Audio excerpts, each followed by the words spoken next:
Hi, this is Marty from Loving Autism. Thanks for joining me on this video where I'm going to share with you some of the highlights and action steps from the tidal wave of research that are pouring in from the likes of Harvard and Johns Hopkins Medicine, revealing the quickest and most effective way to ease the symptoms of autism through what the scientists are calling the second brain or the gut. Now, my son was diagnosed shortly before his third birthday, and the doctor said that there was nothing I could do to help him.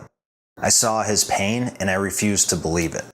I dedicated all my time and resources researching and finding ways to help my son reach his potential. Now, recently, there's been a review of over 150 papers on autism and gut bacteria, and scientists have found reporting links between the bacteria in the gut and autistic behavior since 1960. Now, the review highlights several studies showing that restoring balance in the gut bacteria can help ease the symptoms of autism. Now, here are the three reasons why. Number one, it's called the gut-brain axis. Now, begin to understand the mechanics of the research and why thousands of parents are already implementing strategies based on the studies and seeing dramatic results. It's important to understand that healing autism from the inside out begins in the gut, which is just simply everything from the mouth down to the large intestines. Now, those scientists from Harvard and Johns Hopkins, just to name a few, they've discovered that there's this dynamic communication between both the gut and the brain. Let me explain. Have you ever felt nauseous before giving a speech or had a gut feeling either to do or not to do something? Well, that's because there's this direct line of communication from your gut to your brain. Yeah, it sounds crazy, but your gut actually speaks to your brain and vice versa. In fact, the area of your brain that your gut communicates most with is responsible for things like mood, sociability, mental health, human connection, and a host of other variables affected by autism. Interestingly enough, it's estimated that 70 to 90% of people with autism also have gastro problems and issues related to their gut.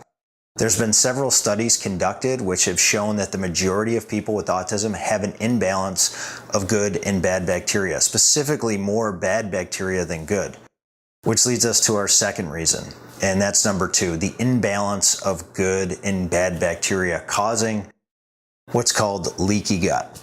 Now, the excess bad bacteria inevitably leads to this overproduction of toxins, which weaken the lining of the intestine, making it permeable, which leads to what's known as called leaky gut syndrome.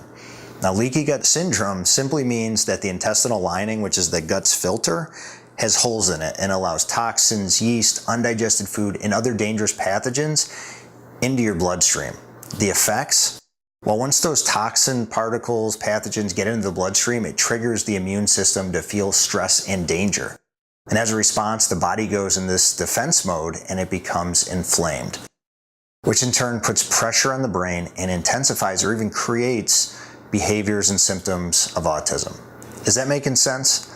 If there's nothing else you get from this, if autism is a fire, inflammation is gasoline. Why is that? Well, that takes us to reason number three, which is chronic inflammation. One Arizona state study revealed the results of chronic inflammation, which just means that it's inflammation in your body over the long term, and the parallels to behaviors of autism is shocking. Here's what they found happen with inflammation. There's brain cell death and reduced brain cell formation. So basically, brain cells were dying and new brain cells weren't being formed. There was the reduction of the response and release of a hormone called oxytocin, which is just that hormone responsible for social interaction, love, human connection. There was an increase in repetitive behavior, hypersensitivity, and movement and coordination issues. Do any of those things, results and symptoms, sound familiar? Yeah, and here's the kicker. In that same study, when they introduced probiotics and an anti-inflammatory diet to the test subjects, inflammation went down and virtually all the behaviors improved dramatically, and in some cases even went away.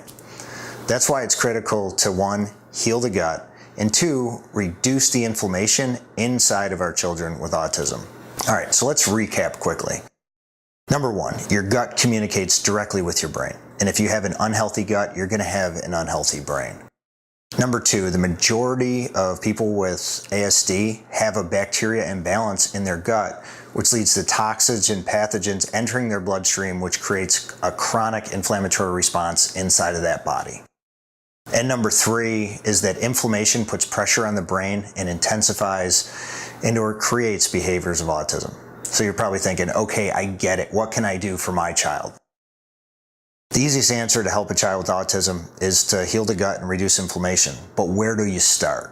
Well, the best way to start is what I call the 2R protocol, which involves removing toxins in foods that cause issues and then help the body repair by providing nutrition and supplements that help the body heal.